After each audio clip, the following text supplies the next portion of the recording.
여러분 겨울이 제법 느껴집니다. 그렇죠? 한국에서는 누가 아까 저한테 그러는 거예요. 목사님, 이건 한국에서는 장맛비인데요. 그러는데 여기 우리가 살고 있는 이곳에서는 여러분 이렇게 비가 오면 뭐예요?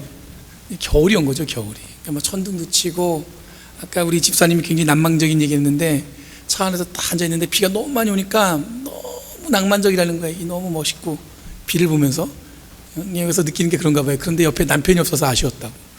야, 이 기적 같은 얘기예요. 그죠? 여러분들 겨울이 온 것 같습니다. 그 느낌이 강하게 드는데, 여러분 비가 오면 여러분들 우리는 어떤 느낌이냐면 이제는 익숙해져서 한 해가 지나고 이제 뭐가 와요? 새해가 오는 그런 특별한 동네에 살고 있어요. 운전하다 보면 저 시에라 산맥에 이 눈이 이게 쌓이는 거 보면서 우리가 참 독특한 특별한 동네에 살고 있구나, 그런 생각이 들었습니다. 대림절초가 2개 켜졌습니다. 그 얘기는 여러분들 주님이 오실 날을 하나하나 기다리면서 하나, 둘, 셋, 4개 이 초를 켜는 거예요. 여러분, 우리가 기다리는 시간은 가고, 어쩌면 여러분들 우리가 기다리는 시간은 오고, 또한 또 다른 시간이 올 거예요. 그런 생각을 해보니까 이 시간은 늘 여러분들 이렇게 반복되지만 기다리는 시간, 또 주어진 시간, 그런 것들이 맨날 부족하다고 생각하는 것 같아요. 근데 여러분들 기독교는, 우리 신앙을 가진 사람들은 뭐냐면 시간은 늘 뭐예요?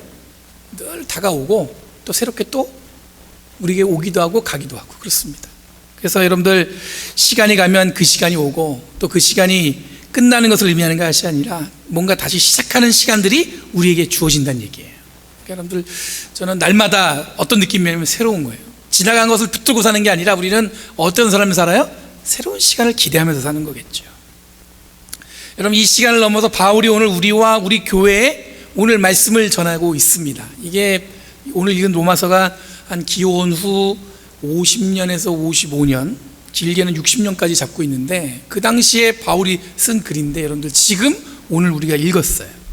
여러분, 바울이 마침 이 편지를 쓸 때는 바울이 그 로마의 교회에 보낼 때 그때 예루살렘 교회가 아주 큰 가뭄에 있었습니다. 그래서 소아시아에 있는 7교회하고 몇몇 여러분 이방 교회들하고 같이 그 가뭄 때문에 고통스러워하는 예루살렘 교회를 위해서 뭘 했냐면은 구제원금을 모아갖고 바울이 직접 그 돈을 들고 예루살렘 교회로 가고 있는 중이었어요. 그 와중에 여러분들 이 편지를 쓴 거예요. 그리고 다녀온 다음에 바울이 기대했던 건 뭐냐면 로마 교회에 방문하는 계획이 있었습니다. 여러분, 오늘 본문 여러분들 15장 말씀만 읽었지만 그 전에 14장, 13장 말씀 읽어보면은 로마 교회에 뭐가 있었냐면 갈등, 문제가 있었던 것 같습니다. 당시에 이런 로마 교회 교인들은 대부분 그 당시 사람들은요, 우리는 지금은 건강 때문에 베지테리안인 게 생겼잖아요. 채식만 먹는 사람들. 근데 그 당시에는 여러분들 육식을 먹는 게 쉽지가 않아요. 왜냐하면 생각해 보세요. 그 많은 사람들이 고기를 먹을 수 있는 게 쉽게 그런 기회가 오질 않는단 말이에요. 대부분 어떤 걸 했냐면 이 채식을 했습니다. 교회 교인들이. 근데 그 안에 몇몇은 뭐 하는 사람이 있었냐면 육식을 하는 사람도 있었다는 얘기예요. 고기 먹는 사람이 있는 거예요. 쉽게 얘기해서. 그 당시에 여러분들 고기를 먹을 수 있는 기회는 어디서 오는 거냐면, 이교도 신전에서 여러분들 그들에게 예배를 드리고 나서 남는 고기가 유통이 됩니다. 그러니까 그 고기를 먹는다는 건 무슨 고기예요? 직접 여러분들 정육점에서 여러분들 지금처럼 마트에 가서 고기를 사서 먹는 게 아니라, 당시에는 그 고기가 어떤 고기예요? 이교 신전, 그러니까 이방 신들에게 드려진 제물을 어떻게 드리고 나서 남는 걸 어떻게 해요? 유통하는 거예요. 그 사람들 그걸 사 먹기도 하고. 그러니까 여러분들 사람들 사이에는 뭐가 있겠어요? 그 고기를 먹어야 돼 말아야 돼 이 고민이 있지 않겠어요? 그렇죠? 그 당시에 있었단 말이에요. 그래서 여러분들 지금 이 시대에도 교회가 마찬가지로 로마 교회도 여러분들 어떤 사람이 있었냐면 믿음이 아주 좋은 사람이 있어요. 그럴 때는 여러분들 그 고기 먹는 사람들, 그 이방 신전에 드렸던 고기를 먹는 것 때문에 시험 드는 사람이 믿음이 좋아서 그런 것쯤이야 뭐 시험에 안 들어요. 근데 그 당시에 또 뭐가 있었냐면 믿음이 약한 사람도 있었단 말이에요. 뭐냐면 그 고기 먹는 것 때문에 시험이 막 드는 거야. 아니 어떻게 이방 신한테 드린 고기를 먹을 수가 있는 거야? 그러면서 그것 때문에 교회 안에 뭐가 생겼어요? 문제가 생겼어요. 여러분, 이에 대해서 바울이 로마서 13장 4절에 뭐라고 얘기하냐면, 먹을 수 있는 자들은 먹지 못하는 자를 업신여기지 말고, 먹지 못하는 자들은 먹는 자를 어떻게 하려면 비판하지 말라, 그렇게 얘기해요. 여러분, 고기 먹는 게 뭐가 시험에 걸릴까 싶죠? 고기 그까이 거 먹는 게 왜 시험거리가 되겠어요? 여러분, 오늘날 우리들이 경험하는 교회도 이런 비슷한 일로 갈등합니다. 그렇죠? 뭐 고기 먹는 걸로. 근데 여러분, 더 어떻게 보면은 가볍고 더 문제될 것 같지 맞지 않은 것 때문에 여러분들 교회에 문제가 생기기도 해요. 그것 때문에 갈등이 생기고 어떻게 생겨요? 시험에 들기도 합니다. 어쩌면 이런 사소하게 혹은 수준 낮은 신앙을 진단할 수 있지만 이런 것이 뭐냐면 우리들이 겪는 어떤 그냥 존재론적 현실이에요. 우리 삶이 그래 늘. 뭐 대단하게 여러분들 우리가 높은 차원에서 살려고 노력은 하지만 실제로 여러분들 뭐예요? 아주 사소한 거에 삐져요.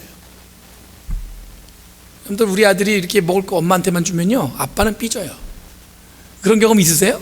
저는 그게 많아요. 어떻게 저게 나 빼놓고 먹을 수 있나 이런 거 생각하는 거죠. 사소한 거지만 여러분들 우리 마음이란 게 그렇다는 얘기예요. 어쨌거나 이런 상황에서 바울이 로마 교회에 보내는 편지의 핵심은 뭐였냐면 그런 사소한 것 때문에 시험 들지 말아라 그런 얘기가 아니에요. 뭐냐면 서로 인정을 하는 거예요. 그러니까 다르게 표현하면 서로 어떻게 해요? 배려라는 거예요. 조금 다르더라도 배려라는 거예요. 여러분 대부분 우리들이 비슷한 생각을 가지고 살면 좋겠지만 우리들이 같아야 하는 것은 오직 여러분들 하나님의 은혜와 예수 그리스도의 복음 외에는 우리는 뭐예요? 너무너무 달라요. 얼굴 모양도 다르고 생각하는 것도 다르고. 그런데 여러분들 우리가 그렇게 모여서 뭐 하는 거예요? 교회를 세워가고 있는 거예요. 너무나 다른 사람들이 모여서 뭐 하고 있어요? 교회를 세우고 있다는 거죠. 여러분 같이 사는 부부도 생각이 다릅니다. 자녀마저도 생각이 달라요. 내 말 잘 듣는 것 같은데 어느 날부터는 말 안 들어요. 마음에 맞는 친구가 있긴 하지만 그렇다고 해서 정확하게 내 생각과 일치하는 건 아닙니다. 그러니까 교회 안에서 여러분들 얼마나 다양한 사람들이 있는데 마음이 맞을 리가 있겠어요? 마음이 막 맞아갖고 막 기분 좋게 그럴 리가 있겠어요? 아니에요. 가끔 갈등도 하고 싸우기도 하고 그러는 겁니다. 흔히들 이런 얘기하죠. 이런 상황이 벌어지면 아니 교회가 왜 이래요? 이렇게 물어보시는데 원래 교회는 그런 곳입니다. 착각하지 마셔야 돼요. 교회는 여러분들 부족한 사람들이 모여갖고 서로 다른 색깔, 서로 다른 모양, 서로 다른 목소리를 갖고 있는 사람들이 모여서 어떻게 하는 거예요? 함께 무언가를 세워가는 그런 공동체지 모두가 똑같은 마음으로 하나 된 마음으로 그건 안 돼요. 그럼 그리스도인이라는 것은 뭐냐면 서로 다르지만 갈등도 하고 싸우지만 교회 안에서 우리가 그럼에도 불구하고 노력하는 건 뭐냐면 서로를 인정하고 서로를 이해하기 위해서 노력하는 것이 여러분들 교회에서 우리들이 할 일이에요. 그러니까 여러분들 혹시 아니 교회가 왜 이렇게 사람들이 마음이 다르고 당연히 마음이 다릅니다. 어떻게 똑같겠어요? 다 다릅니다. 오늘 본문은 여러분들 로마서 15장 4절부터 9절 말씀 읽었는데 4절 말씀에 제일 먼저 바울이 언급한 게 뭐냐면 이전에 기록한 것이라고 언급하는 내용이 나와요. 여기서 말하는 이전에 기록한 것은 뭐냐면요 구약 성경을 얘기하는 겁니다. 이 성경이 주는 것은 위로와 인내를 주시는데 그 목적은 우리들이 어떤 걸 갖게 하려고 한다고요? 성경 말씀에 4절 한번 띄워줘 보세요. 뭐 읽기만 했지 뭐 기억하시겠어? 그죠? 4절 뭐예요? 인내와 그 이전의 말씀에 뭘 주려고 했어요? 우리로 하여금 뭘 가지게 하려고? 크게 소망. 이런 소망으로 우리 성경은 그렇게 번역했습니다. 그런데 여러분들 다르게 번역하면 뭘로 희망하면 희망으로 이해하면 좋을 것 같아요. 희망, 소망, 희망 뭐 다르게 있다 싶은데 여러분 종교개혁을 했던 여러분 마틴 루터가 여러분 이 본문을 어떻게 해석했냐면요 희망으로 단단히 붙드는 것이라고 해석을 했어요. 그러니까 여러분 그냥 소망을 가지는 게 아니라 희망으로 우리를 어떻게 해요? 단단히 붙들게 하는 것. 그러니까 성경은 우리에게 위로와 인내를 주시고 더불어 우리들이 희망을 단단히 붙들고 이 땅을 살아갈 것을 당부하는 것이라고 이해할 수 있을 것입니다. 그래서 5절 말씀에 연결되는데 뭐냐면 위로와 인내를 주셔서 우리들이 이제 뭐예요? 그리스도 예수를 본받아 같은 생각을 품게 하신다. 아까 제가 생각이 다 다르다고 했는데 여기 성경은 보니까 같은 생각을 품게 한다고 그랬어요. 근데 여기서 말하는 게 여러분들 모든 사람들이 하나도 틀림없이 똑같은 방향으로 서로 다름에도 불구하고 뭐 이렇게 같이 사는 거 말하는 것을 얘기하는 게 아니에요. 뭐냐면 조금 다르지만 많이 달라도 같은 생각은 뭐냐면 그리스도 예수를 본받아 우리들이 서로 다름에도 불구하고 생각도 다르고 바라보는 방향도 달라요. 그럼에도 불구하고 뭐예요? 주님이 주시는 위로와 인내를 가지고 주님이 주시는 사명을 어떤 거예요? 감당한다는 마음을 우리가 가져야 된다는 얘기예요. 우리가 다르지만 여러분 우리는 공통된 게 또 있어요. 뭐가 있어요? 예수님이 우리를 부르셨어요. 뭐로 부르셨어요? 자녀로 부르셨어요. 여러분, 우리들이 생각은 다를 수 있고 서로 맞지 않을 수 있지만 이것을 우리들이 문제가 있다 혹은 누가 틀렸다고 얘기할 수 없습니다. 여러분들, 누군 틀렸다, 저 사람은 틀렸다, 그런 얘기하는 거 아니에요. 왜냐하면 다른 것 뿐이에요. 다른 게 틀렸다고 하면 여러분들 그거는 잘못된 거예요. 우리들 모두 공통적으로 주님이 주시는 위로와 인내를 맛보고 그리스도 예수를 본받아 같은 생각으로 희망을 단단히 붙들고 사는 것, 이것에 일치하라고 오늘 본문은 요청하고 있는 거예요. 다른 건 다 좋아요. 다 좋은데 뭐 하나요? 말씀이 우리에게 위로와 인내를 주신다는 사실이에요. 그래서 여러분들, 우리가 뭐래요? 그리스도 예수를 본받아 뭐예요? 희망을 단단히 붙들고 함께 여기서 여러분들 어울려 사는 거예요. 우리가 다르지만 이런 마음이 서야만 우리가 비로소 뭐 할 수 있어요? 하나님께 영광을 돌릴 수 있다고 오늘 본문은 얘기하고 있습니다. 여러분, 2019년이 지나가고 있습니다. 2020년 새해를 여러분 기다리는 이때, 여러분들 세상은 이때 어떤 걸 기대하고 있습니까? 저는 세상은 여러분들 우리에게 계속 요구합니다. 2019년 다 끝났으니까 잘 마무리하고 2020년 새해엔 네 삶이 좀 더 성공하고 더 크게 되길. 그리고 여러분들, 요즘에는 보니까 미국은 요 시즌에 돈을 쓰게끔 자꾸 유도하는 것 같아요. 뭐 세일이 많다는 돈 뭐 자꾸 요구해갖고 뭐예요? 물질적으로 뭔가 이렇게 풍요롭게 할 수 있는 그런 시기인 것 같아요. 그런데 여러분들, 세상은 그렇게 우리에게 요구하지만 우리들은 이 대림절을 맞아서 뭐 하는 거냐면 예수님이 이 땅에 오시는 것을 기다리고 소망하는 것이 우리들이 지금 할 일이에요. 오늘 본문에서 바울이 이야기하는 희망과 세상, 이 희망도 세상이 기대하고 세상이 얘기하는 희망하고는 다를 거예요. 뭐냐면 바울이 얘기하는 건 뭐냐면 하나님이 성령의 능력을 통해서 줄 수 있는 궁극적인 희망, 다른 거예요. 이런 세상은 그냥 여러분들 우리 보고 그냥 잘 사는 것, 아니면 좋게 내 삶이 더 나아지는 것을 얘기하지만 우리는 뭐예요? 조용히 그리스도께서 이 땅에 오심을 기다리면서 뭐예요? 궁극적인 희망, 뭐를 통해서 오는? 성령을 통해서 오는.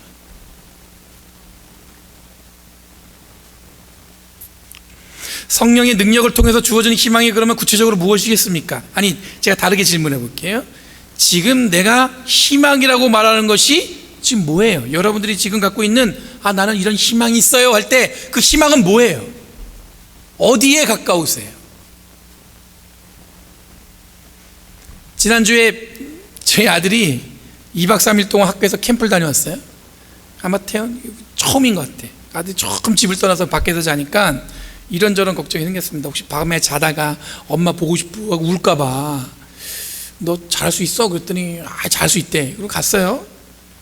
그리고 또 어떤 걱정이냐면 혹시 장난치다가 밖에서 보면 막 자빠지고 뭐 이거 다치면 어떡하나, 그런 걱정 있잖아요, 부모들이 다. 마침내 오늘날 제가 마중을 나가서 얼굴을 딱 마주했어요. 얼마나 반가운 모습을 봤는데 저 멀리서 날 보는데 반갑게 확 웃어야 되는데 별로 그렇게 반갑지 않은가 봐. 그래서 보자마자 물었어요. 엄마 보고 싶었냐? 그랬더니 하는 얘기가 아니, 밤에 친구들하고 잠 안 자고 놀았어, 이러는 거예요. 그래서 잘했다 싶었는데 끝나자마자 뭐라고 얘기하냐면 아빠 오늘 게임한다는데 게임해도 돼? 이러는 거예요. 걱정이스럽고 단단하게 이러면 아들이 돌아오는 건 대견한데, 아들이 집에 오면 제가 느끼기에는 기대했던 건 뭐냐면 내가 2박 3일 동안 엄마 아빠 집 떨어져 봤더니 집이 더 좋더라, 엄마가 보고 싶었더라, 아빠가 보고 싶었더라, 혹은 뭐 가서 무슨 일이 있었더라, 이런 얘기 들을 줄 알았더니 보자마자 뭐예요? 게임해도 돼? 이거예요. 제가 이 얘기를 들으면서 제 삶을 돌아봤습니다. 그랬더니 뭐 아들이 누구 닮았을까요? 누구 닮은 거예요? 누구 닮았겠어요? 저 닮았겠죠. 제 아내가 맨날 그럽니다. 누구 닮아서 그래? 맨날 저한테 그래요. 나 닮았다는 얘기하고 싶은 거예요. 자기가 아니라 나 닮았다는 거죠. 저도 기껏 지금까지 제가 희망, 소망 이거 품었던 것들이 그게 크게 다르지 않았던 것 같아요. 오늘날 목사에게 희망은 무엇이겠습니까? 제가 지금 품고 있는 희망은 무엇일 것 같아요? 자, 여러분도 희망이 뭐냐고 물어봤듯이 여러분, 저는 무슨 희망을 갖고 있을 것 같아요? 예전에 제가 처음에 신학교 간다고 하니까 우리 어머니가 반대하셨습니다. 교회를 다니지 않으시는데 아들이 목사가 된다고 하니까 어떤 부모가 좋아했겠어요. 그런데 어느 날 어머니가 이제는 좀 진지하게 물어봤습니다. 너는 어떤 목사가 되고 싶니? 그러시길래 제가 뭐라고 그랬냐면 전 시골교회에서, 작은 시골교회에서 농사 짓면서 이렇게 목회하고 싶어요. 그때 우리 어머니 딱 하신 말이 뭐라냐면 너는 꿈이 그것밖에 안 되냐? 이러시는 거예요. 맞아요. 사람들이 대부분 기대하고 희망하는 것은 뭐냐면 좀 더 커지고 좀 더 좋아지고 남들이 봐도 뭐예요? 성공해 보이는 곳을 향해 가고 싶어 하죠. 자연스러운 겁니다. 그게 잘못됐다는 게 아니에요. 왜냐하면 우리들이 사는 세상은 늘 우리에게 그렇게 요구해요. 그리고 사람들 사이에서는 뭐예요? 그런 비교를 해요. 또 사람들이 그렇게 살아야 한다고 그런 환경을 만들어져 있습니다. 그래서 여쭤보는 겁니다. 지금 여러분들은 무엇이 희망이 되고 있습니까? 여러분들에게 희망이 뭐예요? 하나님 말씀이 정말 하나님이 주시는 위로가 우리들에게 희망이 되고 있다고 생각하세요? 하나님 말씀이 우리한테 희망이 된다고 하는데 정말 이 말씀이 우리한테 희망이 돼요? 쉽게 대답하시네. 나는 대답하기 어려울 줄 알았는데 되게 쉽게 얘기하시네. 왜냐하면 대부분 우리는 아까 제가 고백했던 것처럼 비슷해요. 좀 더 이렇게 다 좋아지는 곳을 향해서 가죠. 왜냐하면 그게 틀린 건 아니에요. 나쁜 건 아니에요. 여러분, 지금 우리들의 마음속에 자리한 희망이라는 것이 바울이 이야기는 든든히 붙잡아야 할 희망과 일치한지 한번 생각해 보시기 바랍니다. 지금 한 해를 마무리하고 2020년을 시작하는 이때에 내가 지금 붙들고 든든히 붙들어야 할 희망이 어떤 희망이에요? 내 개인적 욕망을 위한 희망입니까? 아니면은 여러분들 어떤 거예요? 남을 위해서 희생하는 희망입니까? 아니면은 뭐예요? 좀 더 내가 마음이 활짝 넓어져서 세상의 모든 걸 품을 수 있는 마음까지 될 수 있는 것을 희망하고 계십니까? 다른 질문을 해볼게요. 우리 교회가 지금 기대하는 희망은 무엇입니까? 그럼 여러분, 지금 우리 교회가 어떤 희망을 품고 있어요? 어떤 희망을 품고 있는 것 같아요? 지금보다 사람이 더 늘어가는 것을 희망하십니까? 대답 안 하시는데 별로 그런 거에 희망이 없으세요? 그냥 이렇게만 살았으면 좋겠어? 이렇게? 아니면 지금보다 교회 재정이 더 좋아지는 걸 희망하세요? 여러분, 대부분 교회들이 교회가 부흥한 것을 희망하지만 여러분들 모든 교회가 이런 부흥이 일어나지 않는 걸 우리는 잘 알고 있어요. 이미 세상에 보면 작은 교회도 있고 어떤 교회가 보면 정말 가족들만 모이는 교회도 있고 어떤 교회는 정말 교인들이 많아서 몇천 명씩 모이는 교회도 있고 실제로 우리들이 경험하는 교회들이 부흥을 꿈꾸고 희망하지만 여러분들 모든 교회가 그런 부흥을 여러분들 맛보지는 못하는 것 같아요. 여러분, 세상의 관점에서 부흥이 곧 희망이라고 이야기하겠지만 우리들이 든든히 붙들어야 할 희망은 뭐냐면 부흥, 사람이 늘어나는 것, 뭔가 좀 이렇게 가득 채워지는 것, 그런 것이 아니라 우리들이 온전한 믿음, 즉 오직 하나님의 성령의 능력이 우리 안에서 역사하는 것을 희망하느냐가 우리가 진정으로 희망해야 될 내용이라고 봐요. 그게 없이 어떻게 부흥이 오겠어요? 그것도 모르는데 여러분들 하나님의 은혜를 모르는데 어떻게 부흥을 경험할 수 있겠어요? 우리가 믿음이 없는데 어떻게 부흥이 올 수 있겠어요? 부흥은 뭐예요? 우리가 온전한 믿음을 가질 때, 그리고 나서 여러분들 부흥은 허락되어지는 거죠. 오늘날 여러분, 교회가 성도들이 물 세례를 받지만 사도행전에서 증거하는 성령 세례에는 관심이 없습니다. 여러분, 성령 세례라는 것이 마치 여러분 불 받는 것처럼 막 여러분 광신도적인 걸 얘기하는 게 아닙니다. 불 받는다는 것은 무슨 얘기냐면 성령 세례는 우리의 모든 삶을 든든한 희망의 믿음으로 붙드는 삶을 우선순위로 두는 것을 말하는 거예요. 무슨 얘기인지 아시겠어요? 우리가 희망을 붙드는데 어떤 희망이에요? 믿음으로 붙드는 희망. 하나님이 지금 함께하는, 여러분, 우리는 늘 자주 고백합니다. 하나님은 전지전능하시다고 얘기하는데 언제는 여러분들 우리들이 불안함을 느꼈을 때 여러분, 하나님은 어디 있어요? 온데간데 없으세요. 내 불안이 내 삶을 다 휘어잡고 흔들어요. 마치 우리 삶을 잡아먹을 것처럼 우리를 휘어잡고 있죠. 우리가 믿는 하나님이 어디 계세요?